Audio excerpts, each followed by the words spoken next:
Break के बाद स्वागत है आपका। आप देख रहे हैं मिड कैप मसाला। बाजार में भले ही हम देख रहे हैं सुस्ती के बीच इस वक्त बिकवाली का दबाव है। मिड कैप इंडेक्स में भी करीब 400 अंकों की गिरावट है, लेकिन मिड कैप के एक्शन वाले स्टॉक्स क्विकली आपके सामने रख देते हैं। इंटेलेक्ट डिजाइन अरीना 5% की मजबूती स्टॉक में नजर आ रही है। कंपनी ने एक नया प्रोडक्ट लॉन्च किया है और नए लॉन्च के चलते हम देख रहे हैं अच्छा खासा एक्शन। एमसीएक्स प्लेटफॉर्म स्टॉक्स में भी तेजी है, 3% की बढ़त पर कामकाज। गोल्ड सिल्वर फ्यूचर्स से अतिरिक्त मार्जिन हटने की जो खबर है उसका असर एमसीएक्स के स्टॉक प्राइस पर। और ऑयल इंडिया करीब 2.5% की बढ़त, यहां पर कच्चे तेल में तेजी जो है उसका असर ऑयल इंडिया के स्टॉक प्राइस पर। तो इंटेलेक्ट डिजाइन अरीना, एमसीएक्स और ऑयल इंडिया हमारे मिड कैप के आज के एक्शन वाले स्टॉक्स हैं। सीधे चलते हैं प्रदीप हल्दर के पास और उनसे समझते हैं बाजार पर उनकी रणनीति। गुड मॉर्निंग प्रदीप, स्वागत है आपका ईटी नाउ स्वदेश पर। Thanks for your patience. बताएं किस तरह से देख रहे हैं बाजार की तस्वीर आज के सत्र में, second half of the market. क्या बाजार अपने आप को संभाल पाएंगे या ऊपरी स्तरों से दबाव कायम रहेगा? जी, very good morning to you and all of our viewers. देखिए, मुझे लगता है कि 25,720 के आसपास का भी जो निफ्टी का प्राइस चल रहा है, कहीं ना कहीं market need some time, market also need some patience. कहीं ना कहीं हमने देखा कि कल भी 25,650 के आसपास से डिप लगाने के बाद थोड़ा बहुत पुल बैक मार्केट खत्म होते होते लगाया था। सो कहीं ना कहीं मुझे लगता है कि अगर बाई चांस नीचे आता है आज या तो कल में 25,650 25,700 के आसपास, वहां पे आपको बाइंग अपॉर्चुनिटी ढूंढना चाहिए। एंड बैंक निफ्टी कल हमने बताया था 61,800 61,600 के आसपास जा सकता है। आज भी हाई लगा के थोड़ा बहुत अभी नीचे आ रहा है। मुझे लगता है कि बैंक निफ्टी आपको 59,850 59,900 के आसपास आने पे बैंक निफ्टी भी आपको बाय ऑन डीपी रखना चाहिए। दोनों इंडेक्स पे ही पॉजिटिव व्यू रहेगा, क्योंकि थोड़ा बहुत नीचे से सपोर्ट लेके अभी ऊपर आया है। तो एक बार पेशेंस के साथ बने रहिए। ऑलराइट, तो एग्जिस्टिंग पोजीशंस को इंटैक्ट रखें, थोड़ा सा धैर्य धीरज रखें। ये राय फिलहाल इंडेक्स पर मिलती हुई। प्रदीप, स्टॉक स्पेसिफिक रिकमेंडेशन आज के लिए क्या होंगे फिर आपके? देखिए, आज मैं दो स्टॉक्स लेके आया हूँ। फर्स्ट जो कंपनी होगा, कंपनी का नाम है टाटा इन्वेस्टमेंट।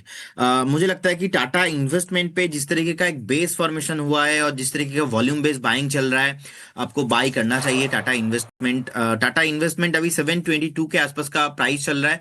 करेंट जोन से बाई करने का सलाह रहेगा। और एक जो स्पेसिफिक टारगेट रहेगा वो बेसिकली रहेगा ऑलमोस्ट 735 रहेगा first target, and second target रहेगा 780, एंड अबव जाने के लिए रेडी हो रहा है।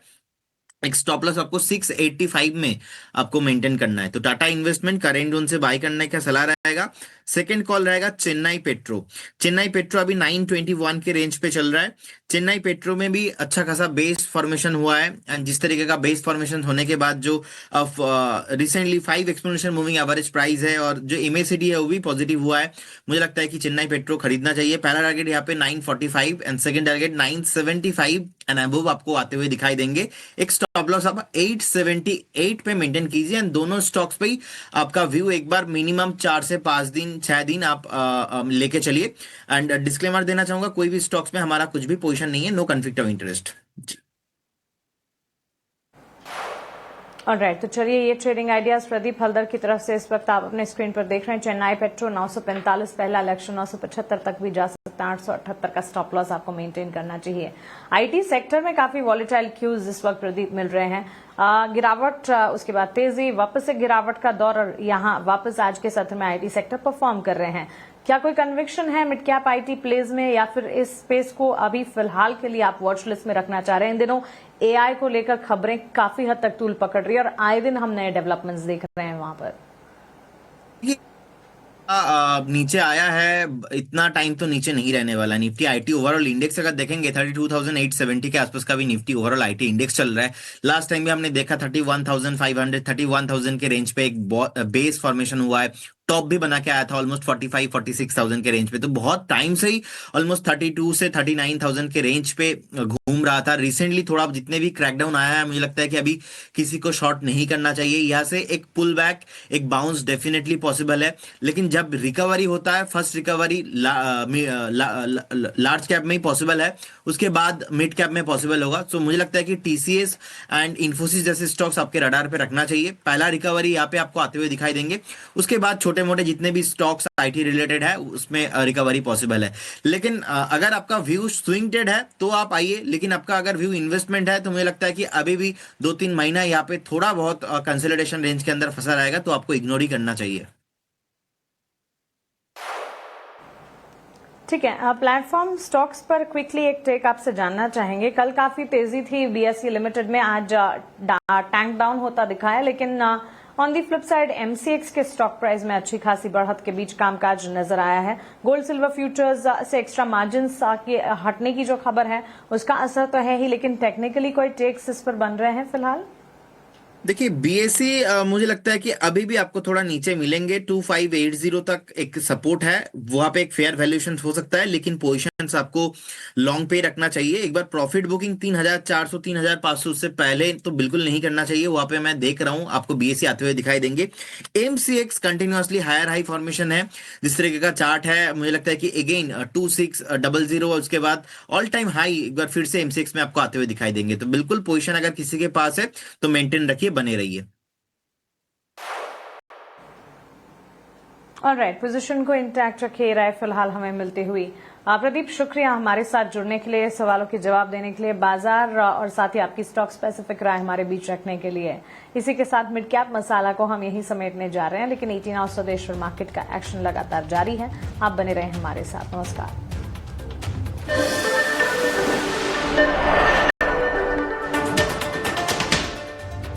नमस्कार, स्वागत है आपका 18 आवर्स स्वदेश पर। मैं हूं मानसी दवे और चलिए सीधा आपको लिए चलते हैं एआई इम्पैक्ट समिट में, जहां माननीय प्रधानमंत्री नरेंद्र मोदी जी संबोधन दे रहे हैं। का देश है, सबसे बड़े टेक टैलेंट पूल का केंद्र है, सबसे बड़े टेक एनेबल्ड इकोसिस्टम का उदाहरण है। भारत नई टेक्नोलॉजी बनाता भी है और उसे अभूतपूर्व तेजी से अपनाता भी है। नई टेक्नोलॉजी के प्रति उत्सुक 140 करोड़ भारतीयों की ओर से मैं आप सभी heads of governments, global AI ecosystem के लीडर्स और इनोवेटर्स का इस समिट में स्वागत करता हूं, आपका आभार व्यक्त करता हूं। इस समिट का भारत में होना भारत के साथ ही पूरे ग्लोबल साउथ के लिए गर्व का विषय है। इस समिट में एआई जगत के हुज हू यहां पर मौजूद है। दुनिया के 100 से ज्यादा देशों का रिप्रेजेंटेशन, दुनिया के कोने कोने से यहां आए महानुभाव इसकी सफलता को नई ऊंचाई पर ले जा रहे हैं। इसमें यंग जनरेशन की जो उपस्थिति हमने देखी है वो एक नया विश्वास पैदा करती है।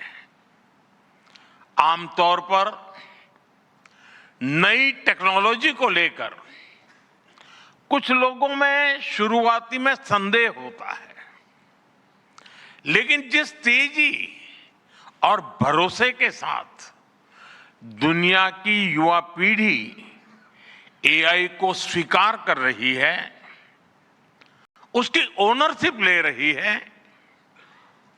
एआई का इस्तेमाल कर रही है, वो अभूतपूर्व है।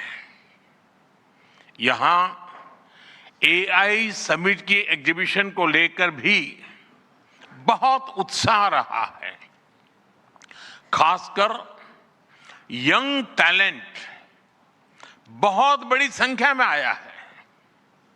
एग्रीकल्चर, सिक्योरिटी, दिव्यांगजनों की मदद, मल्टीलिंगुअल पॉपुलेशन की तमाम जरूरतों से जुड़े जो भी सॉल्यूशंस यहां प्रेजेंट किए गए हैं वो इस फील्ड में मेड इन इंडिया की ताकत और भारत की इनोवेटिव कैपेबिलिटीज का बहुत बड़ा उदाहरण है। साथियों, मानव इतिहास में हर कुछ शताब्दियों के बाद एक टर्निंग पॉइंट आता है और वो टर्निंग पॉइंट सभ्यता की दिशा रीसेट करता है और वहीं से विकास की रफ्तार बदलती है।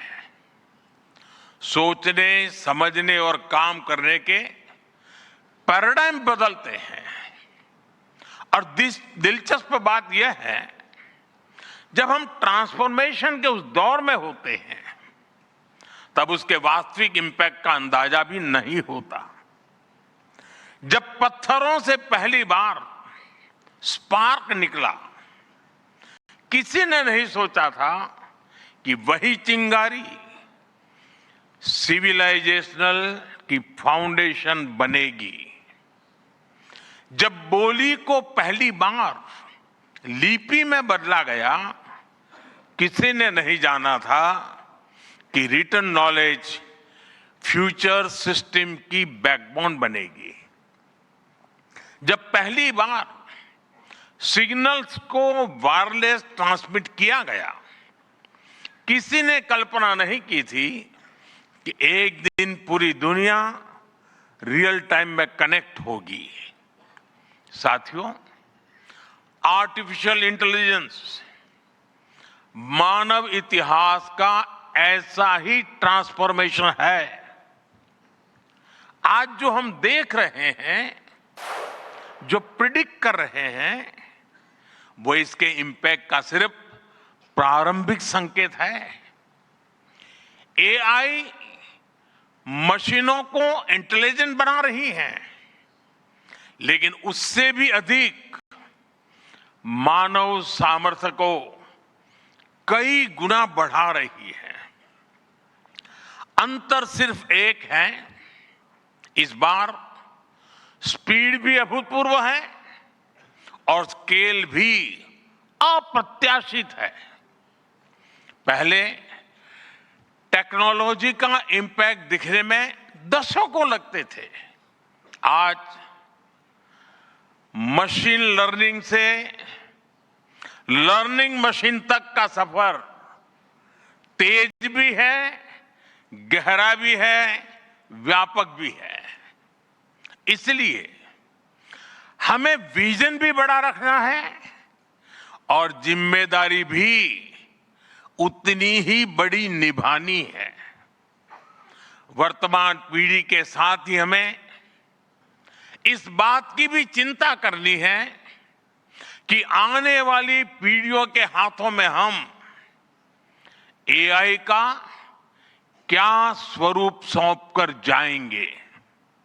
इसलिए आज असली प्रश्न यह नहीं कि भविष्य में आर्टिफिशियल इंटेलिजेंस क्या कर सकती है। प्रश्न यह है कि वर्तमान में हम आर्टिफिशियल इंटेलिजेंस के साथ क्या करते हैं। ऐसे प्रश्न मानवता के सामने पहले भी आए हैं। सबसे सशक्त उदाहरण है न्यूक्लियर पावर। हमने उसका डिस्ट्रक्शन भी देखा है और सकारात्मक कंट्रीब्यूशन भी देखा है। एआई भी एक ट्रांसफॉर्मेटिव पावर है। दिशाहीन हुई तो डिसरप्शन, सही दिशा मिली तो सॉल्यूशन। एआई को मशीन सेंट्रिक से ह्यूमन सेंट्रिक कैसे बनाएं, संवेदनशील और उत्तरदायी कैसे बनाएं, यही इस ग्लोबल एआई इंपैक्ट समिट का मूल उद्देश्य है। साथियों, भारत एआई को किस दृष्टि से देखता है, उसका स्पष्ट प्रतिबिंब इस समिट की थीम में है। सर्वजन हिताय, सर्वजन सुखाय, welfare for all, happiness of all. यही हमारा बेंचमार्क है।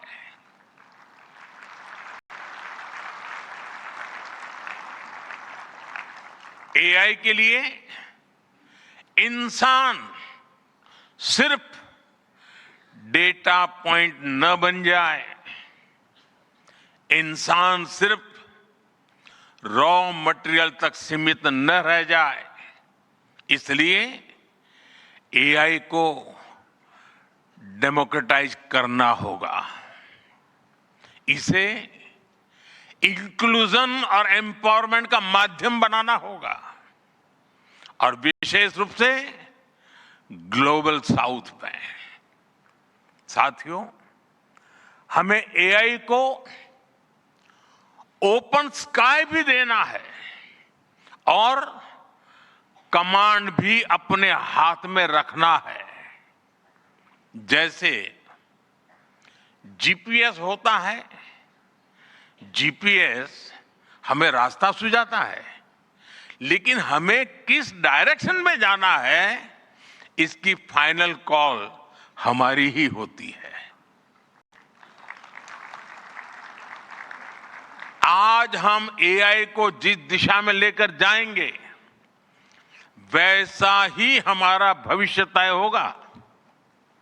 साथियों, आज new Delhi AI impact summit में मैं एआई के लिए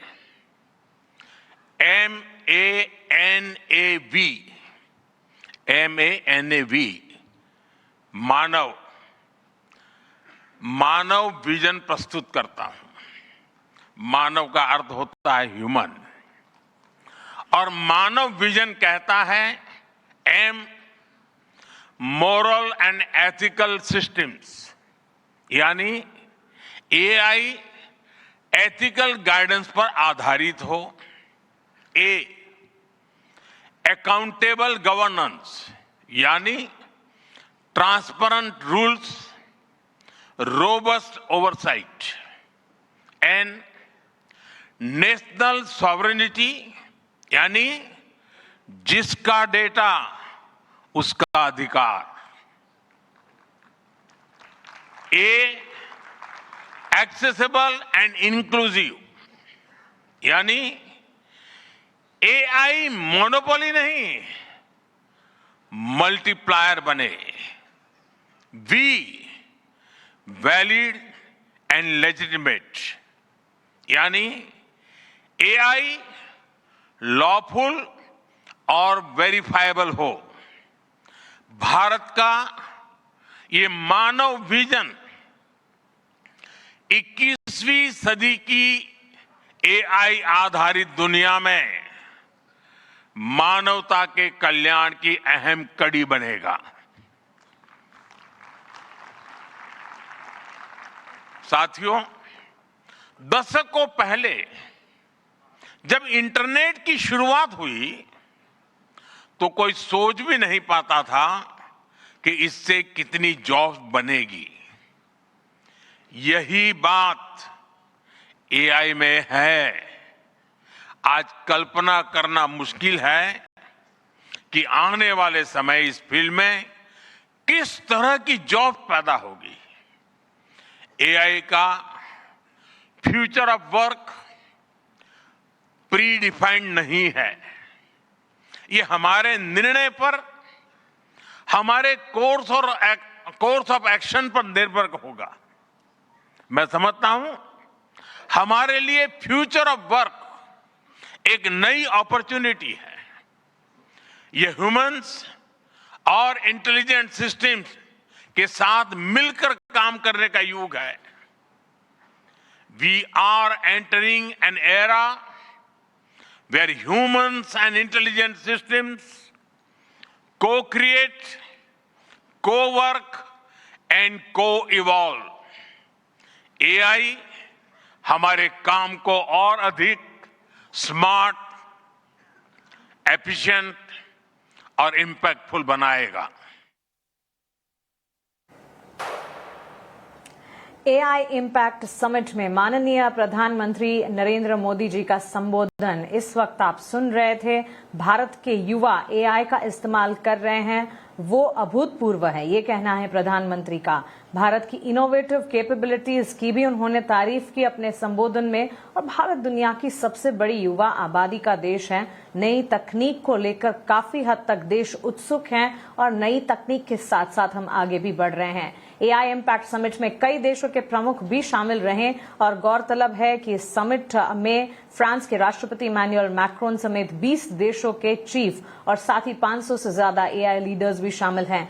आज शाम ग्लोबल कंपनियों के सीईओज के साथ पीएम मोदी की बैठक भी होने वाली है। और आपको बता दें कि एआई को भारत में प्रोत्साहन देते हुए मानव विजन को प्रस्तुत किया प्रधानमंत्री नरेंद्र मोदी ने, जहां moral ethics, accountable governance, national sovereignty, accessible and inclusive, valid and legitimate protocol से दुनिया में भारत अपना नाम जो है वो ऊंचा करेगा।